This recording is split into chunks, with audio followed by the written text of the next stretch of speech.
भारत रत्न पूर्व प्रधानमंत्री राजीव गांधी की ईमानदारी व सेवा से प्रेरित होकर शुरू हुई नरसेवा नारायण सेवा के सफलम 5 वर्ष पूरे। 10,000 से अधिक लोग अब तक में ले चुके हैं इस सेवा का लाभ। इंजीनियर सीमा जयवीर सिंह की सेवा से रीवा व देवभूमि देवतालाब की पुण्यधरा हो रही है देश दुनिया भर में गौरवान्वित। रीवा जिले में शुरू हुई नरसेवा नारायण सेवा से क्षेत्र के अलावा दुनिया भर के लोग हैं मुरीद। समाज सेवा कोई आसान कार्य नहीं है, ना ही हर कोई समाज सेवा कर पाता है। समाज की सेवा करने का पुण्य जब प्राप्त होता है तब पूर्वजों के कई पीढ़ियों का पुण्य एवं धर्म कर्म एकत्रित होता है। तभी आने वाली पीढ़ी में ऐसे होनहार व धर्मनिष्ठ व्यक्ति जन्म लेकर अपना सेवा से पूर्वजों के साथ देश समाज व कुल का नाम रोशन करता है। ऐसे एक कर्मनिष्ठ व धर्मनिष्ठ परिवार की कहानी से हम आज आपको रूबरू कराने जा रहे हैं, जो अपनी सेवा के दम पर क्षेत्र व जिले के अलावा विंध्य भर में जन जन के चहेते बन गए हैं और लोग उनकी सेवा के मुरीद हैं। नर सेवा नारायण सेवा के माध्यम से इंजीनियर सीमा जयवीर सिंह इस क्षेत्र के लिए मसीहा बन गए हैं। उनकी इस सेवा का लोहा उनके विरोधी भी मानते हैं। मां नर्मदा के उद्गम स्थल अमरकंटक व प्रयागराज के माध्य का क्षेत्र अत्यंत धार्मिक व पुण्य कहा जाता है। रीवा खंड की यह धरती सूरवीरों, बलिदानियों, समाज सेवियों व सेवा भाव रखने वाले समाज सेवियों की धरती कही जाती है। सेवा की इस धरती का ही प्रताप है कि इस क्षेत्र में यमुना प्रसाद शास्त्री जैसे बलिदानी व जगदीश चंद्र जोशी के अलावा अन्य समाज सेवियों ने अपना लोहा मनवाया है। इस धरती ने सेवा के क्षेत्र में नायाब और अनुपम उदाहरण पेश किए हैं। उसी सेवा कार्य को आगे बढ़ाते हुए इंजीनियर सीमा जयवीर सिंह समाज सेवा में लगातार आगे बढ़ रहे हैं, जो समाज के लिए किसी मसीहा से कम नहीं है। रीवा जिले की इस पुण्यधरा व देव भूमि के नाम से प्रसिद्ध नगरी देवतालाब भगवान भोलेनाथ का धाम है। देवतालाब मंदिर का निर्माण त्रेता युग के भगवान विश्वकर्मा ने अपने ही हाथों से एक रात में किया था। इसी पुण्यधरा यानी कि देवतालाब विधानसभा क्षेत्र अंतर्गत उल्ही हरदीकला गांव के रहने वाले वरिष्ठ समाज सेवी सीमा जयवीर सिंह लगातार क्षेत्र व क्षेत्र की जनता के बीच अपनी समाज सेवा के दम पर अत्यंत लोकप्रिय है। इस क्षेत्र में उनके चाहने वालों की लंबी लिस्ट है। 20 अगस्त 2017 से इनके द्वारा भारत देश के पूर्व प्रधानमंत्री भारत रत्न स्वर्गीय राजीव गांधी की जयंती के अवसर पर नर सेवा नारायण सेवा की शुरुआत की। इस सेवा के जरिए इन्होंने 10,000 से अधिक गरीब, निरीह, बेसहारा व जरूरतमंदों की सेवा की है और आगे भी यह सेवा निरंतर जारी है। समाज सेवी इंजीनियर सीमा जयवीर सिंह की मंशा है कि अभी यह सेवा देवतालाब, मनगवा, गुड़मऊगंज में दी जा रही है। आगे इस सेवा को पूरे जिले व प्रदेश भर में संचालित किया जाए, ऐसा उनका संकल्प है। नर सेवा नारायण सेवा की इस मुहिम को आगे बढ़ाने की दिशा में जहां जिला व क्षेत्र भर में जरूरतमंदों की अस्थि विसर्जन किया जाता है, वहीं जीवनदायिनी इमरजेंसी सेवा के अलावा प्रसूति सेवा के लिए निःशुल्क एम्बुलेंस उपलब्ध कराए जाते हैं। जिसके माध्यम से अब तक 10,000 से अधिक परिवार लाभान्वित हो चुके हैं और आगे भी लोग इस सेवा का लाभ उठा रहे हैं। इस सेवा को जन जन तक पहुंचाने वाले समाज सेवी इंजीनियर सीमा जयवीर सिंह बताते हैं कि राजीव गांधी को वो अपना आदर्श मानते हैं और इस सेवा की शुरुआत भी उन्होंने राजीव गांधी की देशभक्ति व सेवा से प्रेरित होकर शुरू की है। सेवा के जरिए गरीबों के मसीहा बन गए थे। उनकी मंशा थी कि देश के अंतिम छोर पर बैठे व्यक्ति को शासन की समस्त योजनाओं का लाभ पूरा व सही समय पर मिल सके। इसके लिए उनके द्वारा अनेकों प्रयास भी किए गए। देश में IT क्रांति के जनक भी राजीव गांधी ही हैं। इस सेवा की शुरुआत भी देश के पूर्व प्रधानमंत्री भारत रत्न राजीव गांधी की जयंती के अवसर पर उनकी देश सेवा व देशवासियों के लिए समर्पण भाव से प्रेरित होकर की गई, जिसके बाद 5 वर्ष पूरे हो चुके हैं। इसी तारतम्य में राजीव गांधी की जयंती अवसर पर सिरमौर चौक स्थित उनकी प्रतिमा पर इंजीनियर जयवीर सिंह व उनके साथ बड़ी संख्या में लोगों ने उन्हें श्रद्धा सुमन अर्पित किया और अपनी बात कही।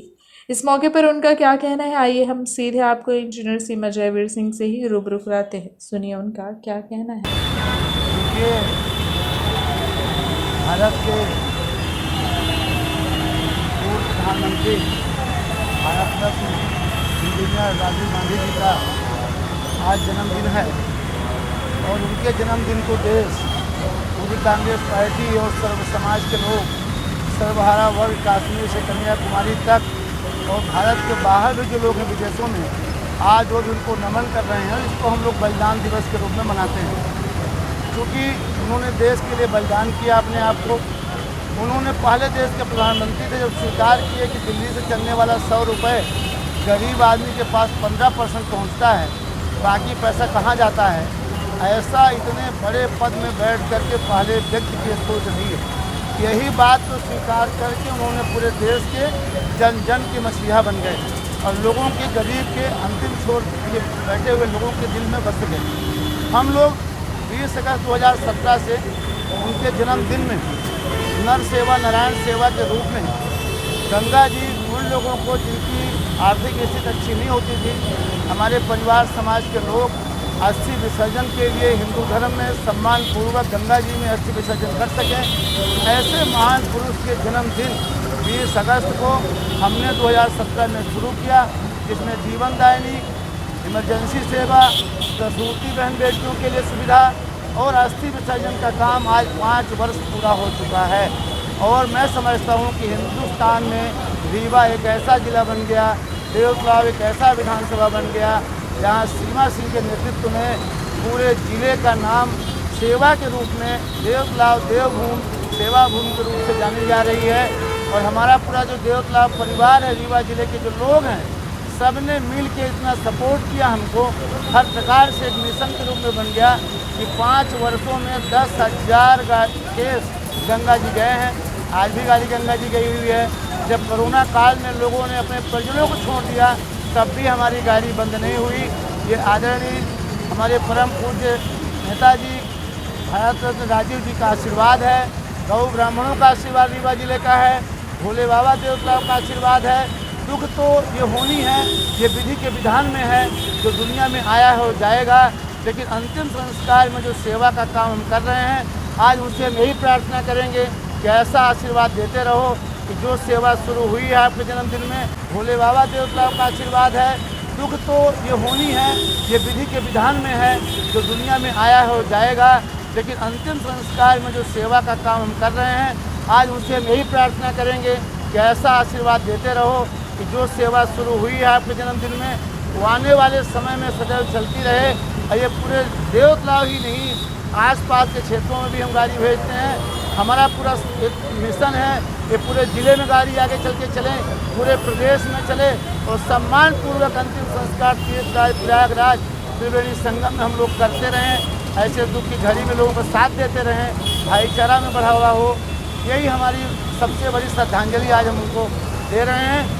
और पुष्प के रूप में तो एक श्रद्धांजलि देने का है, पर सच्ची श्रद्धांजलि रीवा जिला जो है, पूरे देश में कांग्रेस कमेटी जो रीवा है, वो उसका भी इसमें सबका सहयोग है कि सब लोगों का संबल है, सपोर्ट है, प्रकार का प्रशासन का सपोर्ट है, हर लोगों का सपोर्ट जन जन का।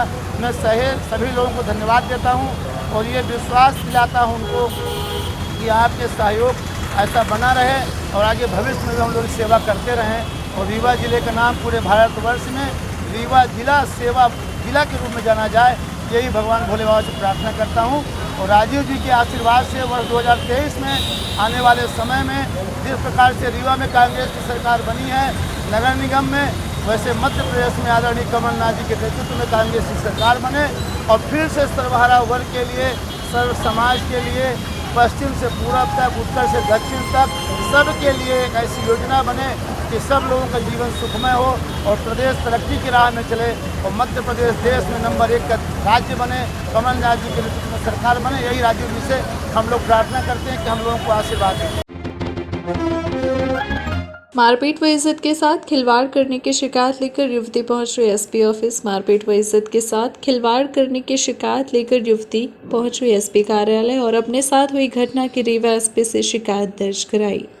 यह घटना रीवा जिले के सगरा थाना क्षेत्र अंतर्गत ग्राम नवागांव की बताई जा रही है। शिकायत लेकर एसपी कार्यालय पहुंची युवती ने आरोप लगाया है कि उसके साथ उसके पड़ोस में रहने वाले युवक समेत उसके परिवार के लोगों ने मारपीट करते हुए उसकी इज्जत के साथ खिलवाड़ किया है। शिकायत लेकर एसपी कार्यालय पहुंची युवती ने क्या आरोप लगाया है, आप खुद सुनिए। सगरा गांव से आई हूँ, जिला रीवा है। क्या घटना हुई आपके साथ? इतना वो छेड़खानी हुई है। पूरी बात बताओ, कैसे क्या घटना हुआ, कौन बदमाश था? शिवम तिवारी नाम का पीछे से आया और छाती में हाथ रख कर पकड़ लिया। मैंने बोला कि छोड़ दो भाई, तो उसने मुझे उठा के पटक दिया। और उतने में उसकी माँ आ गई। मैं बोली कि मैं अपने माँ से बता दूंगी, तो उसकी माँ बोली कि अब इसको मार दिया जाए जान से। इसके बाद मैं उठ के वहाँ से भागने की कोशिश की, तो उसने उठाकर, शिवम तिवारी ने उठाकर मेरे को छड़ मार दिया। जी हाँ, थाना सगरा गई थी, वहाँ एक्चुअली कोई एक्शन नहीं उठाया गया। मैंने हाथ पैर जोड़ के बोला कि भाई रिपोर्ट लिख लो, उन्होंने रिपोर्ट लिखने से मना कर दिया। बाद में रिपोर्ट लिखा भी, तो उन्होंने अपने मनमर्जी से रिपोर्ट लिखा। घटना ये घटना कल 19 तारीख की है। जब से पिताजी खत्म हो गए तो छेड़खानी करता ही रहता है। वो तो बच्ची है, मेरे को भी परेशान करता है। दोनों मिलके मेरे को भी मारे थे। तभी सकरा थाना में जाके रिपोर्ट लिखाई, फिर हो गया सब, वो करने लगे, हाथ जोड़ने लगे। तो सोचे कि घर का मामला है, कोई बात नहीं है, तो एक दाव तो छोड़ दिए। फिर वो बारम्बार उसी तरह कर रहा है। विवाद भी है आप लोग के परिवार में? कोई विवाद नहीं था। उनके ख़त्म हो जाने के बाद उनको ये है कि उनको घर से निकाल दिया जाए, ये घर में ना रहे। रेवा में नदियों के मध्य संपन्न हुई मटकी फोड़ प्रतियोगिता। रेवा शहर के उपरहट स्थित किले के राजघाट में विगत वर्ष की भांति इस वर्ष भी नदी के मध्य मटकी फोड़ प्रतियोगिता का आयोजन किया गया। यह आयोजन पूर्व पार्षद लखनलाल खंडेलवाल और उनकी टीम द्वारा किया गया। बिहर और बिछे नदी के संगम में बीचों बीच यह आयोजन किया जाता है, जिसमें हजारों की संख्या में दर्शकों व नगर भर के गणमान्यजन उपस्थित रहते हैं और इस प्रतियोगिता का आनंद लेते हैं। प्रतियोगिता में विजेता टीम को 5100 रुपये के पुरस्कार से पुरस्कृत किया जाता है। वहीं इस प्रतियोगिता में सैकड़ों की संख्या में युवा भाग लेते हैं। उल्लेखनीय है कि नदी के संगम स्थल में मटकी बांधी जाती है, जिसमें प्रतियोगी भाग लेते हैं। यह दृश्य बहुत ही मनमोहक होता है और इसमें भाग लेने के लिए युवाओं में भारी उत्साह देखने को मिलता है। सभी सुरक्षा व्यवस्था को ध्यान में रखकर यह आयोजन किया जाता है। आज भगवान श्री कृष्ण जन्माष्टमी मनाई जा रही है और हर साल की भांति इस साल भी राजघाट क्लब के द्वारा बिहर, बिछिया और त्रिवेणी संगम पर ये मटकी फोड़ प्रतियोगिता रखी जाती है। और यही मटकी फोड़ प्रतियोगिता दो नदियों के बीच में मटकी को बांधी गई है और रस्सी के सहारे हाथ के द्वारा मटकी तक जाने का प्रयास सभी लोग कर रहे हैं। जो मटकी तक पहुंच जाएगा उसे 5001 रुपये इनाम, या जो सबसे आगे तक पहुंच जाएगा उसको 1100 रुपये के इनाम दिया जाएगा। और प्रयास कर रहे हैं, काफ़ी दूर तक पहुंच भी चुके हैं लोग। जो प्रथम अभी तक पहुंच पाया है उसको इनाम दिया जाएगा। हमारा राजघाट क्लब दिलीप ठारवानी जी हैं, सुशील बढ़ोलिया जी हैं, राम रतन केवट जी हैं और अशोक वर्मा जी हैं, संतोष शुक्ला जी हैं। सारे लोग हमारी जो क्लब के सदस्य हैं, इन सब के सहयोग से हर साल ये कार्यक्रम यहाँ पर किया जाता है। कितने वर्षों से मनाया जा रहा है? ये करीब 15 वर्षों से लगातार किया जाता है ये कार्यक्रम, और बिना विज्ञापन के। और ये देख रहे हैं जो भीड़ यहाँ पूरी आप देख रहे हैं, किसी को कुछ बताया नहीं गया, कहीं पेपर में नहीं दिया गया, कोई व्हाट्सएप में नहीं डाला, अपने आप ये लगातार इस तरह से एक स्थापित कार्यक्रम हो गया है। इसको देखने के लिए काफ़ी संख्या में लोग यहाँ इकट्ठा होते हैं और फुल भरपूर मनोरंजन लेते हैं, करते हैं यहाँ पर, और प्रयास करते हैं कि आगे तक पहुँचे और इनाम वो प्राप्त करें। सुरक्षा की क्या व्यवस्था बनाई गई है यहाँ पर, क्योंकि पानी का माहौल है? नहीं, लग जैकेट पहने हुए हैं सभी लोग, और उसके साथ में नाव बगल बगल में चलती रहती है, और जो भी वहाँ पर जाता है चढ़ने के लिए वो तैर के ही जाता है। इस तरह से जानकारी हो जाती है कि ये तैरने वाला है, और जो सेफ्टी जैकेट उसे पहना दी जाती है, और पूरी तरह से सेफ्टी में कार्यक्रम ये करता है। इस तरह का कोई भी प्रकार का दुर्घटना की बात यहाँ पर नहीं है। हिस्सा लेने वाले शहर भर के हैं और कहीं बाहर के भी? नहीं, ये पूरे शहर के ही लोग हैं, अपने पूरे हर जात धर्म के लोग यहाँ पर हैं। हर कोई यहाँ पर प्रतियोगिता में भाग ले रहे हैं। और देखिए लगातार यहाँ पर भीड़ लगी हुई है, और 225 लोगों का रजिस्ट्रेशन हो चुका है, और करीब करीब 80-85 लोग अभी तक इसमें जा चुके हैं। संभवतः 10-15 मिनट और कार्यक्रम चलेगा, अंधेला हो जाएगा, कार्यक्रम को स्टॉप किया जाएगा। तो लगभग 100 लोगों का इसमें प्रतियोगिता में भाग ले चुके होंगे, और 225 लोगों का रजिस्ट्रेशन है, तो 125 लोग वंचित रह जाएंगे, जो अगली साल ये फिर अपने को स्थापित करेंगे यहाँ पर और कोशिश करेंगे आगे। श्री कृष्ण जन्माष्टमी पर लक्ष्मण बाग में संपन्न हुई मटकी फोड़ प्रतियोगिता। जन्माष्टमी के पावन पर्व पर लक्ष्मण बाग संस्थान में विगत वर्ष की भांति इस वर्ष भी मटकी फोड़ प्रतियोगिता का भव्य आयोजन किया गया। मटकी फोड़ प्रतियोगिता के आयोजक आचार्य कृष्णकांत महाराज ने बताया कि विगत वर्ष की भांति इस वर्ष भी लक्ष्मण बाग संस्थान में प्रातः 8 बजे से दोपहर 12 बजे तक भगवान का महाअभिषेक, श्रृंगार एवं पूजन का कार्य चला। इसके पश्चात सायंकालीन सत्र में 6 बजे से भव्य मटकी फोड़ प्रतियोगिता का कार्यक्रम संपन्न हुआ। वहीं रात्रि में 12 बजे भगवान कृष्ण का जन्मोत्सव बड़े ही धूमधाम से मनाया गया। आचार्य कृष्णकांत ने बताया कि 20 फीट की ऊंचाई में मटकी स्थापित की गई थी, जिसमें 1100 रुपये का इनाम रखा गया था। मटकी लक्ष्मण बाग फाटक की टीम ने फोड़कर विजेता बनी। वहीं मटकी फोड़ में लक्ष्मण बाग फाटक की टीम में शिवम द्विवेदी, प्रिंस द्विवेदी, प्रतीक तिवारी, हरीश सोंदिया, राय द्विवेदी, राहुल दुबे, अमर कुशवाहा, अभिषेक दाहिया, विशाल रावत, अमन दाहिया, मोहन मिश्रा, अभय तिवारी, लखन तिवारी, नमन तिवारी, आयुष तिवारी, अमन तिवारी, शैलू वर्मा ने शामिल होकर अधव द्विवेदी एवं आदि सबसे ऊपर चढ़कर मटकी फोड़कर इनाम हासिल किया। टवेरा की टक्कर से शिक्षक घायल, हालत बताई जा रही है गंभीर। रीवा जिले के हनुमाना स्थित मुटवा बाईपास के पास हुई सड़क हादसे में एक तेज रफ्तार टवेरा कार ने एक शिक्षक को टक्कर मार दी। इस घटना में शिक्षक को गंभीर चोट आई है और शिक्षक की हालत गंभीर बताई जा रही है, जिन्हें हनुमाना स्वास्थ्य केंद्र से रीवा संजय गांधी अस्पताल रेफर कर दिया गया। इस तरह के हादसे पहली बार नहीं हुए हैं, बल्कि कई बार हो चुके हैं। कई बार तो कलेक्टर, एसपी भी स्थल निरीक्षण करने पहुंचे हैं, लेकिन कोई खास असर नहीं देखा जा रहा है, बल्कि यह जगह अब एक्सीडेंट का केंद्र बन गई है। कई बार मोटवा बाईपास पर ओवरब्रिज एवं अन्य व्यवस्था की मांग की गई, लेकिन सरकार एवं जिम्मेदार प्रतिनिधि इस दिशा में कोई प्रयास नहीं कर रहे हैं। इसी कारण आए दिन सड़क दुर्घटनाएं हो रही हैं। टवेरा की तेज टक्कर लग जाने के कारण बाइक में सवार श्यामलाल कोल, जो अत्रैला स्कूल में शिक्षक है, वह BLO मीटिंग के लिए हनुमाना आ रहे थे, जहां सड़क दुर्घटना का शिकार हो गए। वहीं ग्रामीणों की मदद से सामुदायिक स्वास्थ्य केंद्र में उन्हें भर्ती कराया गया, लेकिन हालत गंभीर होने की वजह से उन्हें रीवा रेफर कर दिया गया। टवेरा मौके से फरार हो गई। वहीं टवेरा चालक की लापरवाही बताई जा रही है। सिरमौर जनपद सीओ के साथ हुई घटना के बाद मीडिया से मुखातिब हुए KP त्रिपाठी। सिमरिया विधायक KP त्रिपाठी ने मीडिया से चर्चा करते हुए कहा कि एक सीओ का जो प्रोटोकॉल होता है, उसके अनुसार किसी विधायक से बातचीत का ऑडियो वायरल करना अपने आप में उल्लंघन और षड्यंत्र है। विधायक ने कहा कि मेरे कार्यक्षेत्र सिमरिया में विकास कार्य धीमा है, उसकी वजह सीओ है, जिसको लेकर मेरा यह दायित्व है कि मैं अधिकारियों को उनके कर्तव्य का पालन कराऊं।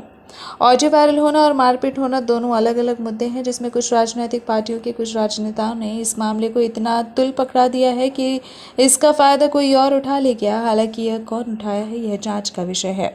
मैं किसी भी तरह की मारपीट का समर्थन नहीं करता हूं और मैंने खुद पुलिस प्रशासन को निर्देश दिए हुए हैं कि संबंधित दोषियों के खिलाफ कड़ी से कड़ी कार्यवाही हो और जो भी सत्य हो वह सबके सामने आना चाहिए। अब सत्य जो भी हो, परंतु मेरे खुद के विचार तो ऐसे हैं कि सिरमौर को एक प्रशासनिक पद त्याग कर राजनेता बन जाना चाहिए। वह राजनीति अच्छी करते हैं, माना उनके साथ जो मारपीट हुई वह गलत है, परंतु एक प्रशासनिक अधिकारी और एक विधायक की बीच की जो बातचीत है, उस प्रोटोकॉल का ध्यान रखते हुए आपस में जो बातचीत की गई उसको वायरल करना अपने आप में एक गलत कार्य है। नेताओं का कार्य नेताओं को ही करना चाहिए और जो प्रशासनिक अधिकारी हैं उनको उन्हीं का काम करना चाहिए। उन्होंने कहा कि यह स्पष्ट है कि विधायक KP त्रिपाठी और सीओ सिरमौर से बातचीत का वीडियो खुद सीओ ने ही वायरल करवाया है। स्थिति को इस तरह से बिगाड़ दिया है कि संशय उनके ऊपर हमला किसी ने किया भी है या उन्होंने जानबूझकर स्वयं अपने ऊपर हमला करवाया है। अब क्योंकि बयान में वही बंदरिया मंडल के पूर्व अध्यक्ष मनीष शुक्ला और मीडिया प्रभारी सिमरिया विवेक गौतम का नाम ले रहे हैं, तो पुलिस ने उनके खिलाफ कायमी कर दी है। और ताज़ा जानकारी के अनुसार मनीष शुक्ला उर्फ सिद्धू ने बताया कि विश्वविद्यालय थाने में समर्पण भी कर दिया गया है, पर यह जांच का विषय होगा कि इस पूरे मामले की सत्यता क्या है। पंचायत राज के प्रिंसिपल सेक्रेटरी से इस तरह बात करता है जिस तरह उसने हमसे बात की, आचार संहिता को उल्लंघन करते हुए। तो जिस प्रकार से मीडिया ने ये कहा कि विधायक का वायरल धमकी देते हुए वीडियो वायरल, मीडिया के साथियों से मैं पूछना चाहता हूं कि इस तरह से बात करके ये देखें कि यदि प्रिंसिपल सेक्रेटरी से उसने ऐसी बात की होती और वो ऑडियो वायरल हुआ होता तो फिर मीडिया का क्या रुख होता। तो मैं तो ये मानता हूं इसमें मीडिया का रोल भी जिस एंगल से उसको देखा जाना चाहिए था कि जनपद सीओ ने भी अपने प्रोटोकॉल का पालन नहीं किया, तो स्वाभाविक है डांट फटकार करना हम लोगों का काम है। फिर जो उसको इंटेंशनली उसने रिकॉर्डिंग की और ऑडियो वायरल किया, इससे पता चलता है कि जनपद सीओ का इंटेंशन लगातार सिमरिया क्षेत्र के लिए, देखिए सिरमौर जनपद में 70% क्षेत्र सिमरिया विधानसभा का आता है, तो हम कह रहे हैं कि हमारे लोगों का मतलब हमारे सिमरिया के क्षेत्र का, तो उसमें सिमरिया के लोगों का लगातार काम नहीं हो पा रहा। मैं अपनी विधानसभा के जानता हूं, मैं दूसरे विधानसभा के नहीं जानता। तो मेरा यही कहना था कि आप लगातार लोगों को टारगेट करके काम नहीं सिमरिया के हो रहे हैं। केंद्रीय जेल रीवा में बड़े धूमधाम से मनाई गई जन्माष्टमी। रीवा स्थित केंद्रीय जेल में बड़े हर्षोल्लास के साथ जन्माष्टमी मनाई गई। इस दौरान अनेकों सांस्कृतिक कार्यक्रम भी आयोजित किए गए।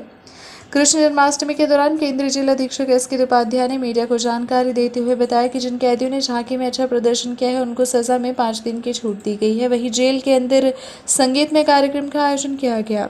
आपको बता दें कि केंद्रीय जेल के अंदर श्री कृष्ण की झांकी सजाई गई जो आकर्षण का केंद्र रही। केंद्रीय जेल में शुक्रवार को श्री कृष्ण जन्माष्टमी का पर्व बड़े ही भव्यता के साथ मनाया गया। इस मौके पर कैदियों ने भजन की प्रस्तुति दी। केंद्रीय जेल रीवा में शाम 5:30 बजे से कृष्ण जन्मोत्सव का कार्यक्रम शुरू हुआ। कार्यक्रम रात 9 बजे तक चलता रहा। जेल के अंदर कैदियों ने आकर्षक झांकी सजाई और हाल में भजन कीर्तन का कार्यक्रम किया। इस दौरान केंद्रीय जेल अधीक्षक एस.के. उपाध्याय, उप अधीक्षक रविशंकर सिंह, संजीव नायक सहित जेल के अन्य अधिकारी कर्मचारी मौजूद रहे। विगत वर्षों की भांति इस वर्ष भी केंद्रीय जेल में श्री कृष्ण जन्मोत्सव का त्यौहार बहुत ही हर्षोल्लास के साथ मनाया जा रहा है। इसमें समस्त स्टाफ, बंदी भाई सभी लोग बढ़ चढ़ के हिस्सा ले रहे हैं। बहुत ही हर्षोल्लास और संगीतमय कार्यक्रम प्रस्तुति दी जा रही है। इस अवसर पर हमने जो भी हमारे कैदी जिन्होंने मेहनत की है और जिन्होंने अच्छा कार्य किया है उनको जन्मोत्सव भगवान श्री कृष्ण के अवसर पर 5 दिवस की माफ़ी की घोषणा भी मैंने की है। साथ ही साथ ये संगीत का कार्यक्रम आज 5 बजे से शुरू हुआ है जो शाम 8 बजे तक चलेगा। Thank you. कई झांकियाँ भी सजाई गई हैं। जी, झांकियाँ सब कैदियों द्वारा ही बनाई गई हैं। जो आप लोगों ने भी देखा है वो बहुत ही मनोहारी दृश्यों को उभारा गया है उसमें, जिसमें भगवान श्री कृष्ण के जन्म और उसमें जो भी उनकी रासलीलाएँ थी उन सभी का वर्णन किया गया है। संगीत का कार्यक्रम सर किसके द्वारा किया जा रहा है? संगीत का कार्यक्रम हमारे संगीत शिक्षक हैं, उनके माध्यम से सभी कैदी भाइयों द्वारा ही किया जा रहा है। वो संगीत में ही शिक्षा दीक्षा ग्रहण कर रहे हैं, उनके द्वारा ही ये संगीत का कार्यक्रम आयोजित किया जा रहा है। कृष्ण जन्म किस समय मनाया जाएगा? कृष्ण जन्मोत्सव अभी सायं 8 बजे मनाया जाएगा।